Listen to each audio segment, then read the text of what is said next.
No, yo soy médico huancaíno, estudié en la Universidad Peruana Cayetano Heredia ahí en Lima, tanto el pre y el posgrado. Tengo aproximadamente ya 25 años de experiencia en la profesión.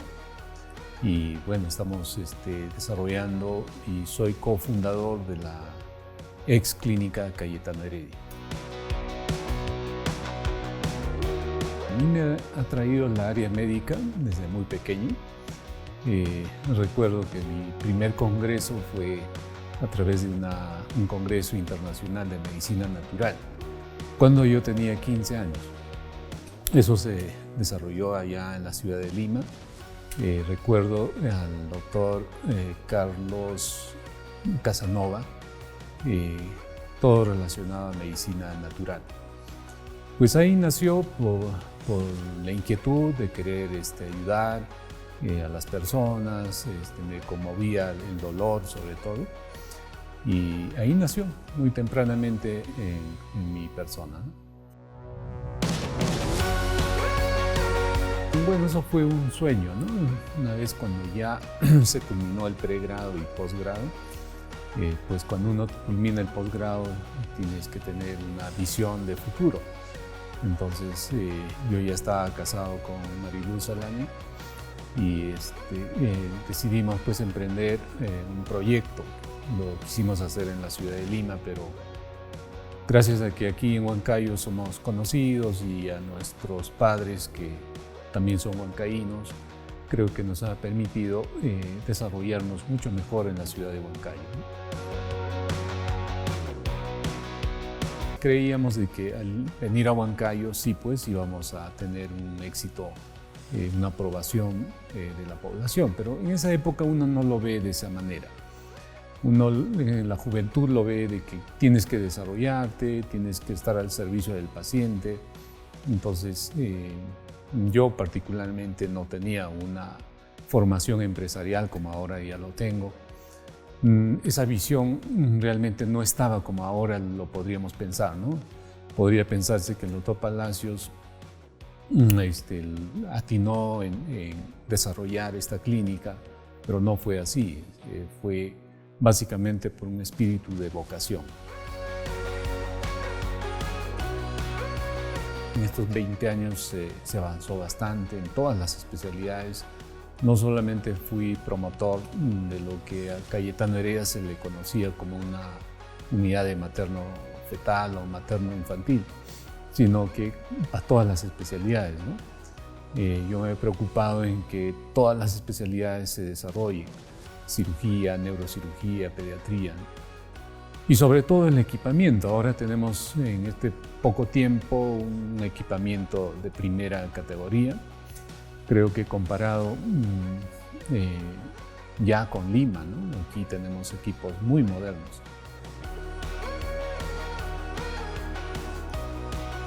Vamos a entrar a otra etapa. Como médico, como diagnóstico y todo eso, la inteligencia artificial va a impregnarse bastante. Muchas de las cosas se va a hacer con esta tecnología. Y en cuanto al tratamiento, por ejemplo, también va a cambiar bastante. Y la prevención es lo que va a desarrollarse. Se está, por ejemplo, ya investigando bastante que se está descubriendo, por ejemplo, el envejecimiento. ¿Por qué envejecemos? Todos vamos a envejecer, pero algunas personas envejecen muy rápido.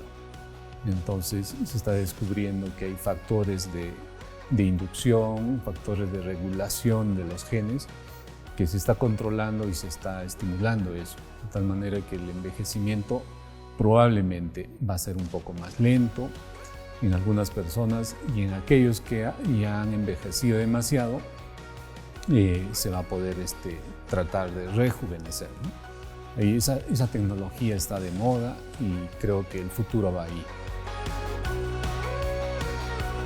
Tenemos planes de ser una red de salud. Esta red de salud pues, va a ser en primer lugar en Huancayo, Tambo y Chilca, y luego en la selva, pero lo más pronto es que vamos a tener una unidad médica en la ciudad de Lima. Entonces estamos empezando con una expansión, huancaínos para el Perú.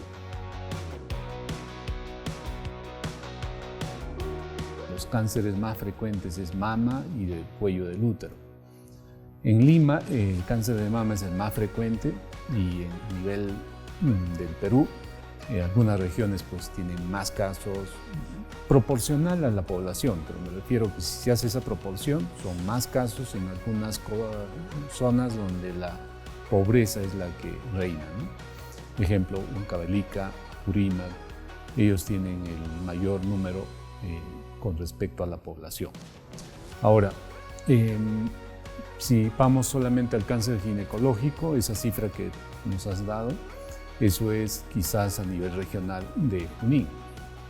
Pero, por ejemplo, a nivel nacional, cada año se detectan en estadios iniciales y avanzados más o menos 4.400. Y de estos 4.400, al año se mueren la mitad. Y el 80% que se mueren corresponde a un estadio avanzado. Entonces, ¿cuál es el mensaje de estas cifras, ¿no? El mensaje es de que la cifra es muy alta, que la prevención todavía no está muy consolidada, se ha avanzado, muchas instituciones privadas y el mismo Estado está muy empeñado en hacer la detección temprana, porque solamente la detección temprana va a permitir pues controlar este problema. Cuando decimos, por ejemplo, detección temprana, nos estamos refiriendo ya a la labor del ginecólogo, del obstetra, de la enfermera. En realidad es una responsabilidad de todos los profesionales. Y hay técnicas últimamente que se están utilizando, por ejemplo, el más frecuente o muy común, ya histórico casi, es el Papa Nicolau. El Papa Nicolau ayuda, pero no es determinante. Para que la población entienda, por ejemplo, el Papa Nicolau es como un estudio nosotros lo conocemos como screening, pero más o menos es un estudio, a ver qué es, si te hago esta prueba, esperemos de que salga una sospecha. Es algo así, ¿no? Eso se llama el screening. Entonces el Papa Nicolau, al hacer masivamente a toda la población, esta prueba va a detectar en gran parte de la población, pero en una población no lo va a detectar.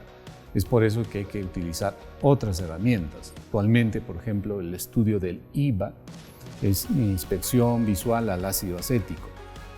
Esta técnica, cuando uno está evaluando a una dama, va a tener una inspección del cuello del útero y en un minuto te va a dar la información.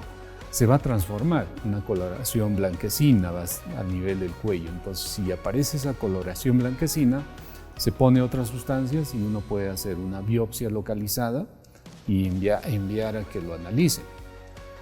Esta técnica es parte de lo que se hace en la colposcopía.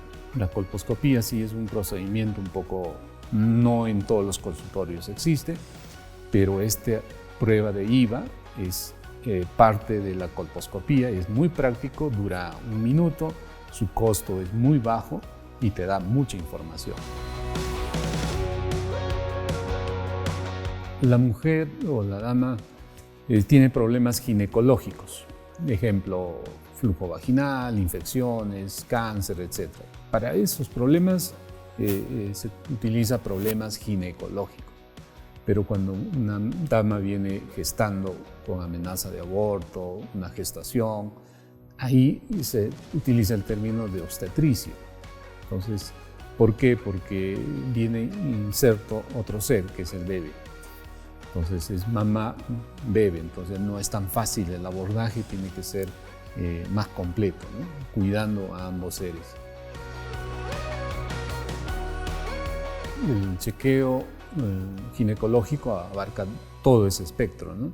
Desde la niña hasta la paciente que ya está en una edad bien avanzada. Entonces el ginecólogo es un médico internista de la mujer. Entonces tiene que preocuparse todo, ¿no? Por ejemplo, en la niña, si el crecimiento es adecuado o no, qué enfermedades prevenibles puede tener. En la adolescencia igual, la pubertad precoz, la pubertad tardía. Después entramos en una etapa en que las mujeres tienen problemas de infertilidad.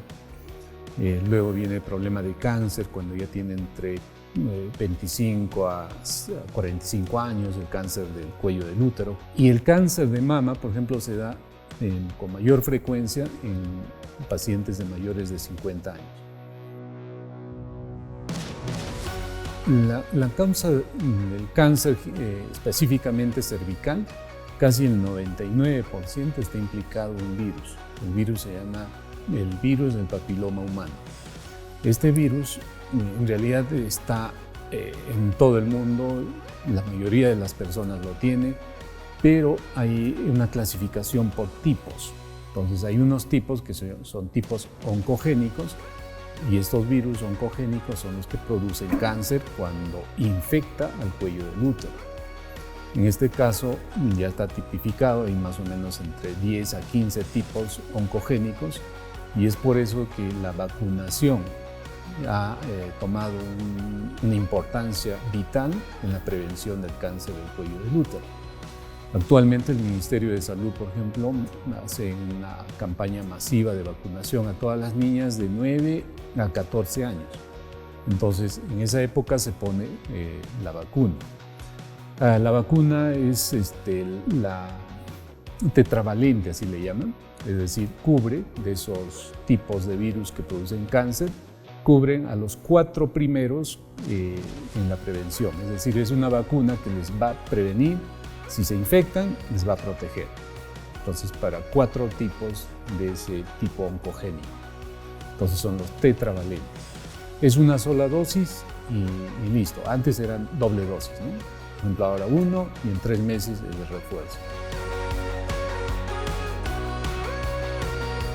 No es lo usual, pero sí yo he visto algunos especialistas. Yo no soy oncólogo o ginecólogo, pero tengo una formación oncológica.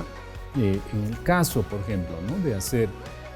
Tienes una paciente de 39, 40 años, tiene una sospecha a nivel del cuello y le hacen un tratamiento de cono, es decir, le sacan toda la lesión del cuellito y el patólogo le dice, lo que está quedando está libre de cáncer, o sea, de la lesión premaligna.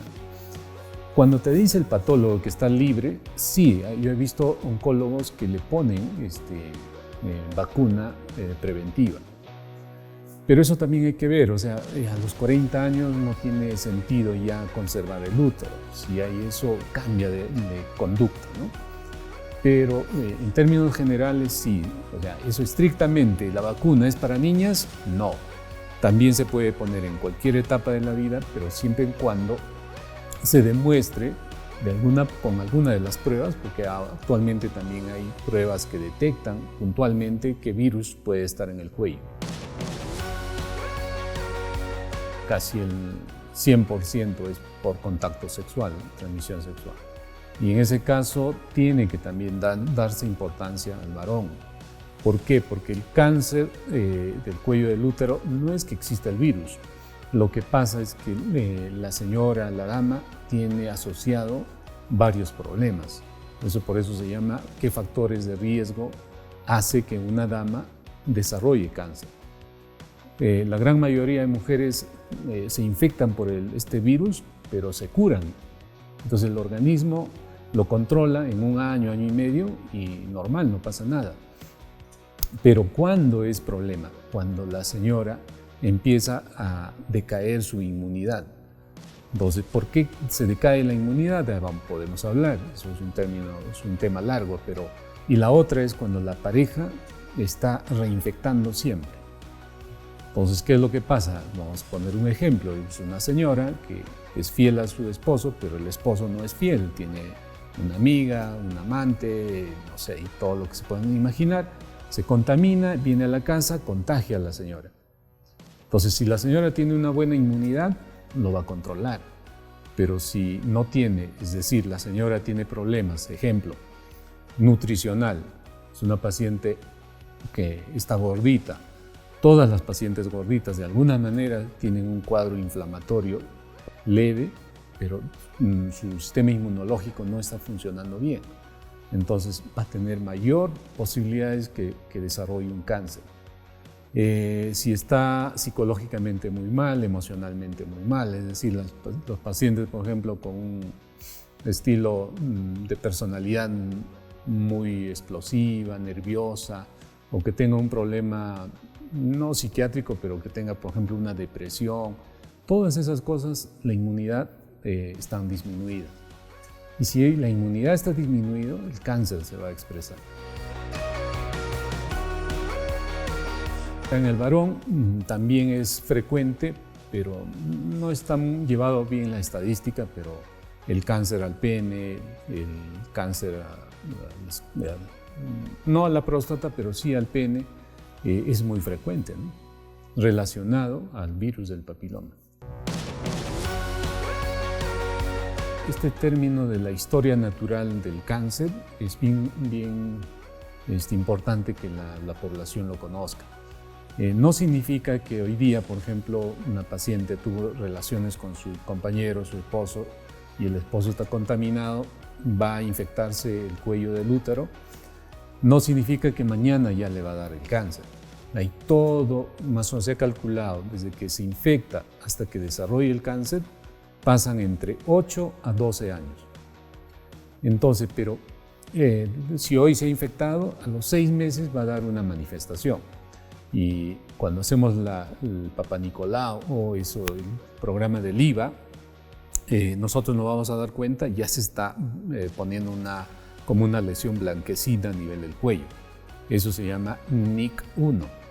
Entonces, si tenemos esa lesión, la recomendación, lo que decimos a la señora es: señora, ya está teniendo este problema, tiene que tener cuidado. Vuelve en 6 meses o un año para ver qué es lo que está pasando. Si persiste al año con un NIC1 o ya avanzó a NIC2, entonces ya hay que tener otras herramientas, es decir, hacerle una biopsia, un cono, de acuerdo a su edad, su variedad y todo eso, ¿no? Entonces, el cáncer va así poco a poco. Yo creo que a quién le da cáncer cuando descuida en sus chequeos ginecológicos, a aquellos pacientes que se descuidan en sus hábitos nutricionales, no saben alimentarse, aquellos que están emocionalmente alterados o tienen alguna otra enfermedad que pueda disminuir su inmunidad.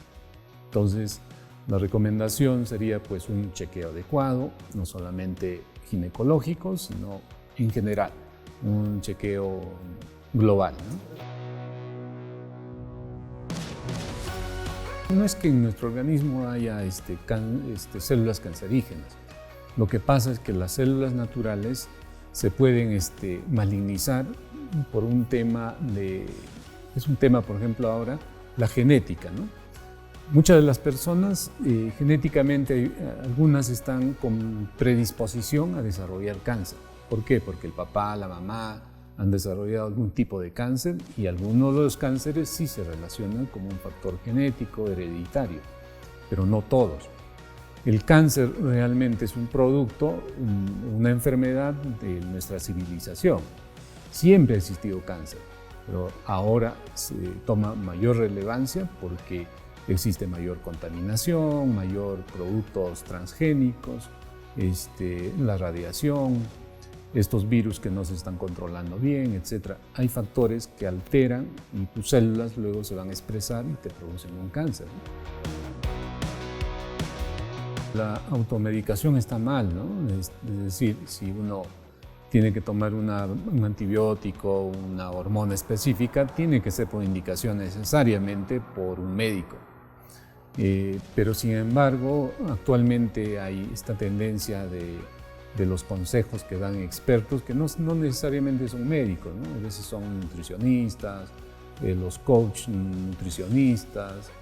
Entonces ellos, o por experiencia, muchos que han impactado en la sociedad, hay veces ni son médicos, pero sin embargo se dan consejos médicos a los pacientes, ¿no?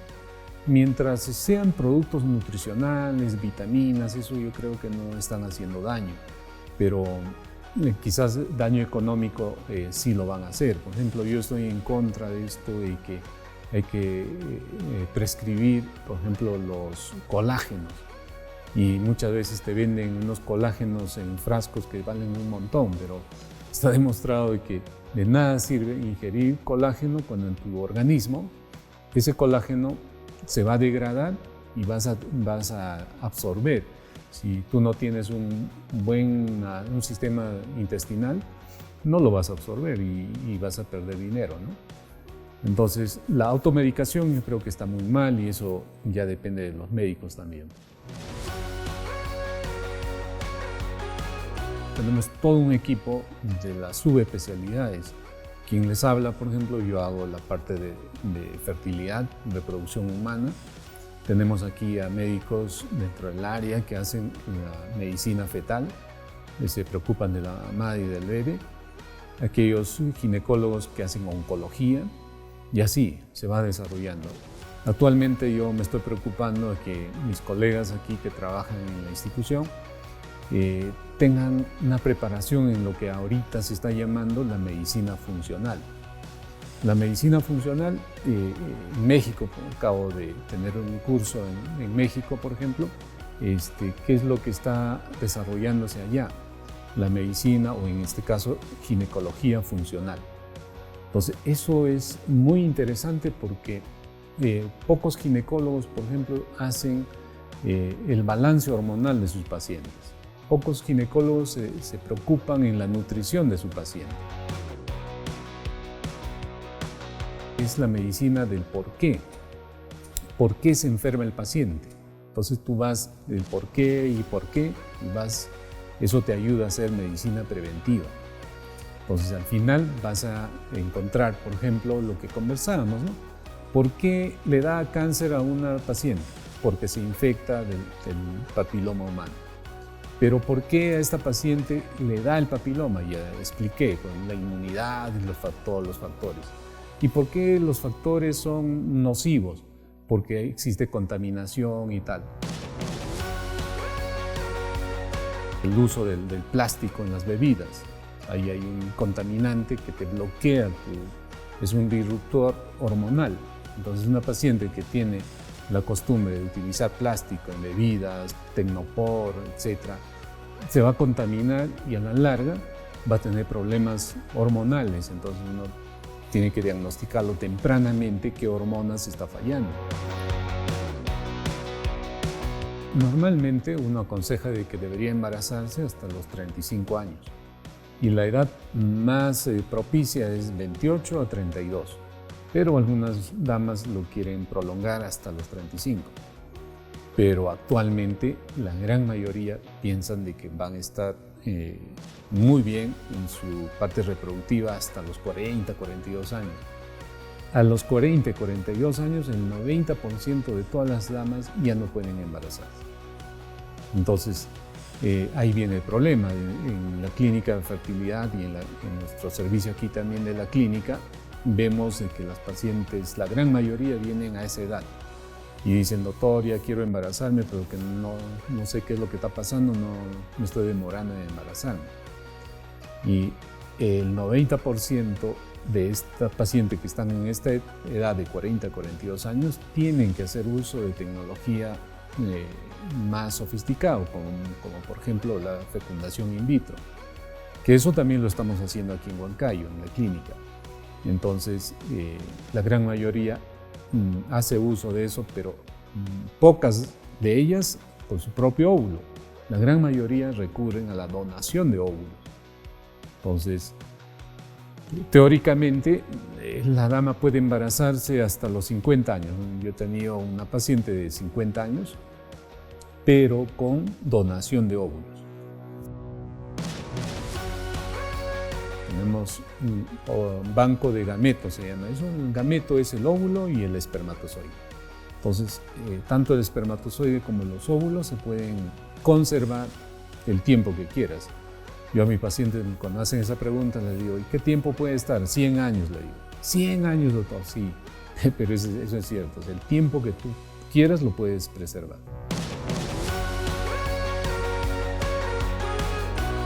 Ya no es recomendable pues, que se embaracen, ¿no? Pero sin embargo hay damas que a esa edad quieren ser mamás. Lamentablemente tienen que sacrificar ciertas cosas, ¿no? La gran mayoría de veces no tiene pareja, la gran mayoría pues no están psicológicamente estables, Pero en nuestro programa hacemos de que pasen por psiquiatría, por psicología, le hacemos una preparación previa y a pesar de eso, bueno, a su insistencia se someten al tratamiento y muchas de ellas se embarazan y son mamás. El programa Madre Niño, pues mi persona es pionero en la región, ¿no? Antes no se llevaba como ahora, como un programa. Hace 25 años nosotros con Mariluz desarrollamos este programa. Todavía no nacía la Clínica Cayetano. Lo hicimos aquí cerca al Hospital del Carmen y diseñamos, ¿no?, un programa en el cual pues, la gestante confiaba en nosotros. Nosotros nos encargábamos de sus controles, de las ecografías, de los análisis, de las charlas de preparación para el parto. Acudíamos al parto mismo, después estábamos al cuidado después del nacimiento del bebé, tanto el ginecólogo, mi persona y el pediatra. Ahora eso se ha modernizado, se da muchas cosas, es más completo el programa y gracias a eso pues es conocido la clínica, ¿no? Creo que el programa de maternidad es nuestro servicio emblema de la clínica, en el cual pues cuáles son los logros, que nuestra tasa de complicaciones es mínimo tanto para la mamá como para el bebé. Siempre va a existir complicaciones, pero nosotros tratamos de prevenir y darnos cuenta lo más pronto. A veces los bebés tienen problemas y nosotros sabemos a dónde derivar, dónde deben estar estos bebitos, ¿no? Porque ella viene, si es muy complejo, nosotros planificamos con anterioridad a qué centro especializado tiene que ir este niño si tiene problemas. Eso es lo bueno de nuestro programa. Nosotros nos damos cuenta si el bebito está viniendo bien o mal y qué podemos hacer por solucionar o salvar esa situación. Se tiene que tener una cultura preventiva, tanto la misma paciente como el médico, y en eso, en la parte de los médicos, yo me estoy encargando de que los ginecólogos y los médicos que trabajan en esta clínica tienen que aprender lo que es la medicina funcional. Entonces, como ya te he explicado, la medicina funcional es la medicina preventiva del futuro. Entonces, pero en la responsabilidad del paciente es de que tiene que dar mucho valor a tres cosas. El cuerpo en el sentido de que tiene que interesarse cómo está funcionando su organismo, si tiene algún riesgo para enfermarse, y el otro es el espíritu, es decir, tiene que pues, tener una salud mental adecuada, ¿no? Y sus emociones. Las emociones también es importantísimo. Si un paciente, por ejemplo, no controla sus emociones, se altera demasiado. Te voy a poner un ejemplo nada más. Un paciente que no controla sus emociones, el cortisol va a estar muy alterado.